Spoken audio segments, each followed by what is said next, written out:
আসসালামু আলাইকুম প্রিয় শিক্ষার্থী, আজকের ভিডিওটি তোমাদের জন্য অনেক ইম্পর্টেন্ট। কারণ আজকের ভিডিওতে আমরা বাছাই করা খুব ইম্পর্টেন্ট কিছু কমপ্লিটিং সেন্টেন্স দেখব এবং সহজ ভাষায় তাদের অ্যান্সারগুলো জেনে নেব।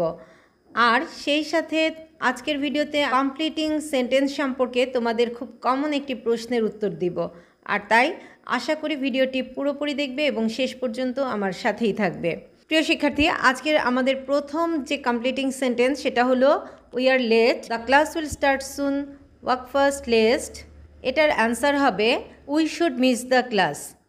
প্রিয় শিক্ষার্থী, একটি কথা মনে রাখবে, লেস্ট যেখানে শুড সেখানে লেস্ট থাকলেই শুড প্লাস ভার্বের প্রেজেন্ট ফর্ম দিয়ে সেন্টেন্সটা কমপ্লিট করতে হয়। তাহলে এটার অ্যান্সার কি হচ্ছে walk fast lest we should miss the class. প্রিয় শিক্ষার্থী, গ্যাপ ছাড়া যে সেন্টেন্সগুলো আগে বা পরে দেয়া থাকে সেই সেন্টেন্সে আমরা উত্তরের সূত্রটা পেয়ে যাব।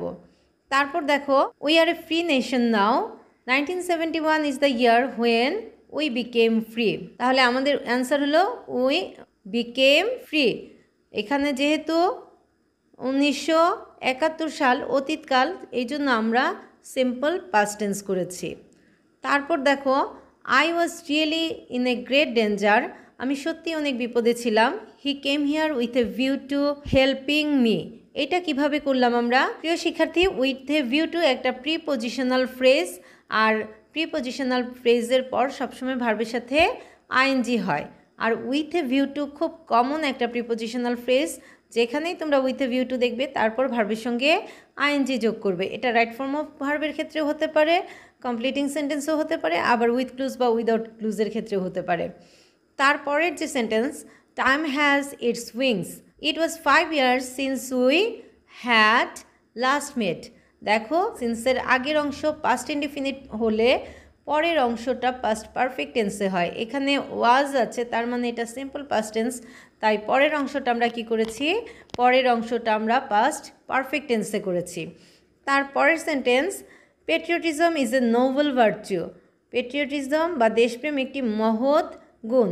ইট is high time, it is high time থাকলে তারপর কি করতে হয়? তারপর ভার্বের পাস্ট ফর্ম দিতে হয়।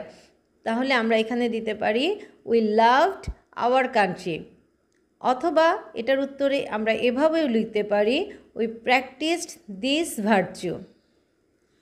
তারপরে আছে trees are essential for our existence, so we should plant more trees. Early rising gives them enough free time, since I am an early riser I get much time to do my daily works. যেহেতু আমি একজন early raiser, তাই আমার প্রতিদিনকার কাজের জন্য আমি একটু বেশি সময় পাই। Since it was raining heavily, যেহেতু অনেক ভারী বৃষ্টি হচ্ছিল, we didn't go out, we stayed at home. তাহলে আমরা বাইরে যাইনি, কথাটা কেন বললাম? কারণ পরের সেন্টেন্সে আমাদের এক ইঙ্গিত দেওয়া আছে যে আমরা বাসায় ছিলাম। বাসায় ছিলাম মানেই আমরা বাইরে বের হই না। তাহলে আমাদের উত্তর হলো we didn't go out. Danger comes when danger is feared, so we have to be careful in our life. তারপর আছে it was very hot outside, nobody actually wanted to go out. বাইরে অনেক গরম, তাই কেউই বাইরে যেতে চায়নি। তারপর আছে Florence Nightingale wanted to be a nurse with a view to. আমরা আগেও করেছি, উইথ এ ভিউ টু থাকলে ভার্বের সঙ্গে আইএনজি দিয়ে করতে হয়। তাহলে আমরা এখানে লিখতে পারি যেহেতু তিনি নার্স হতে চেয়েছিলেন, নার্সরা কি করে? রোগীর সেবা করে, তাই আমরা বলতে পারি সার্ভিং দ্য সিক পিপল, অসুস্থ মানুষদের সেবা করার জন্য। তারপর আছে if a man sows good seeds, একজন মানুষ যদি ভালো বীজ বোনেন, he will get a good harvest, তাহলে তিনি ভালো ফসল পাবেন।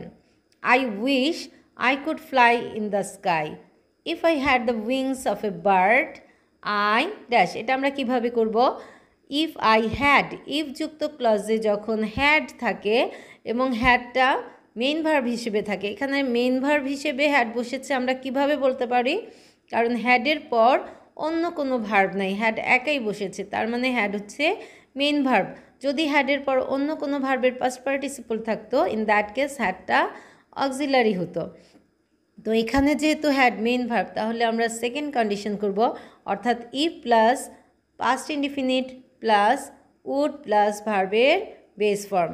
তাহলে আমাদের অ্যান্সারটা হবে I would fly in the sky. তারপর দেখো ইউনিট ইজ পাওয়ার, একতাই শক্তি। আনলেস ইউ আর ইউনাইটেড, তোমরা যদি ইউনাইটেড না হও, ইউ উইল লেগ বিহাইন্ড, তোমরা পিছিয়ে পড়বে। তারপর আছে Sabbir Khan is a quack, Sabbir Khan একজন হাতুড়ে doctor.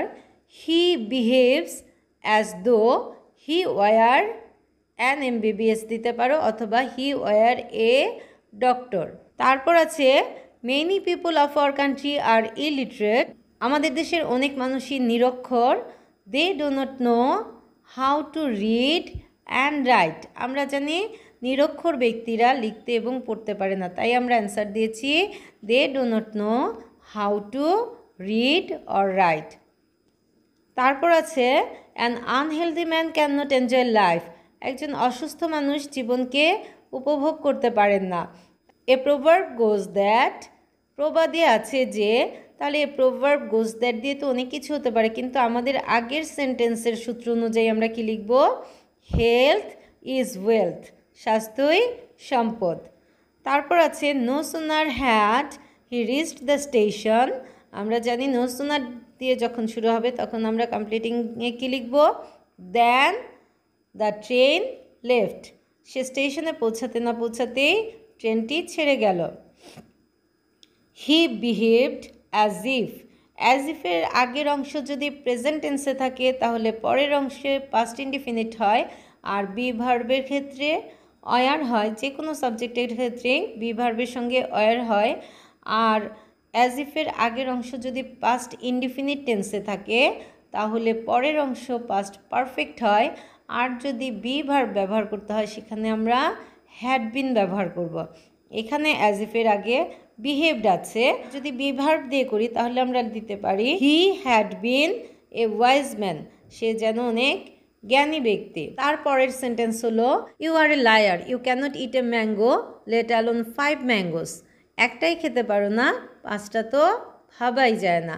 Industry is the key to success, a man can't succeed in life without working hard. তারপর smoking is detrimental to health, ধূমপান স্বাস্থ্যের জন্য ক্ষতিকর।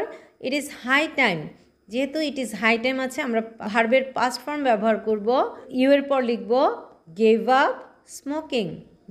Birds fly in the sky, I wish I could fly in the sky, অথবা I were a bird. I don't have enough money had I been a rich man, দেখো এখানে হ্যাডের পর যদি অন্য কোনো ভার্ব না থাকতো তাহলে আমরা উড প্লাস ভার্বের প্রেজেন্ট ফর্ম দিতাম, কিন্তু যেহেতু হ্যাড এবং তারপর একটা ভার্বের পাস্ট পার্টিসিপল ফর্ম আছে তাই এখানে আমরা দিব উড হ্যাভ প্লাস ভার্বের পাস্ট পার্টিসিপল। তাহলে had I been a rich man I would have helped the poor. My childhood was full of joys and happiness, I wish I were a child again, অথবা I could be a child again, আমি যদি আবার শিশু হতাম। Man is a social being, মানুষ সামাজিক জীব। No man can do whatever he likes, মানুষের যা ইচ্ছা তা করতে পারে না। You can not handle such a large class if you don't have prior experience in teaching, শিক্ষকতার যদি আগের অভিজ্ঞতা না থাকে তাহলে এত বড় ক্লাস তুমি হ্যান্ডেল করতে পারবে না। If the driver had been more careful, driver যদি আরও বেশি সচেতন হতেন, দেখো ইফ যুক্ত ক্লজ হ্যাড বিন আছে মানে এটা পারফেক্ট কন্ডিশন হবে। Could have avoided the fatal accident.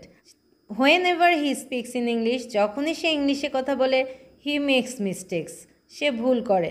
But it is natural that we learn through mistakes, এটাই স্বাভাবিক যে আমরা ভুল করতে করতেই একদিন শিখে যাই। Honesty is the best policy, সততাই সর্বোৎকৃষ্ট পন্থা।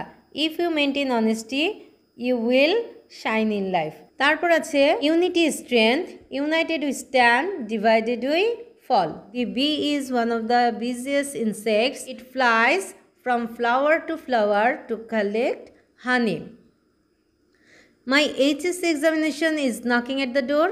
I have to study attentively so that এর আগের অংশ প্রেজেন্ট টেন্স থাকলে পরের অংশে আমরা ভার্বের আগে ক্যান ব্যবহার করি, তাহলে হবে I can make a good result. He came to my room while এর পর ভার্বের সাথে ing যোগ করতে হয়। While I was sleeping, যখন আমি ঘুমাচ্ছিলাম। He didn't wake me up, সে আমাকে জাগায়নি। এই সেন্টেন্সটাতে আমরা ইঙ্গিত পেয়েছিলাম যে আমি ঘুমিয়েছিলাম। তারপর please wait here until I come back. এখানে দেখো টিল, আনটিল বা আনলেস থাকলে তারপর আর নেগেটিভ ফর্ম হয় না। দেয়ার গোজ এ প্রভার্ব দ্যাট, এখানে কোন প্রভার্বটা বসবে আমরা কিভাবে বুঝবো শিক্ষার্থী? পরের অংশটা দেখলে। So we must make proper use of time, তাহলে সময়ের সঠিক ব্যবহার করতে হবে। তাহলে আমরা এখানে কি দিব? Time and tide waits for none. Corruption is the main hindrance to development. It is high time we prevented corruption. আমরা দুর্নীতিকে প্রতিরোধ করি। It is very cold outside. You had better not go out. প্রিয় শিক্ষার্থী, এই ভিডিওতে আমরা যে completing সেন্টেন্সগুলো শিখলাম সেগুলো বারবার প্র্যাকটিস করতে হবে। এগুলো ভালো করে প্র্যাকটিস করলে এখান থেকেই বোর্ড পরীক্ষায় তোমাদের ইনশাল্লাহ কমন পড়ে যাবে। Thank you.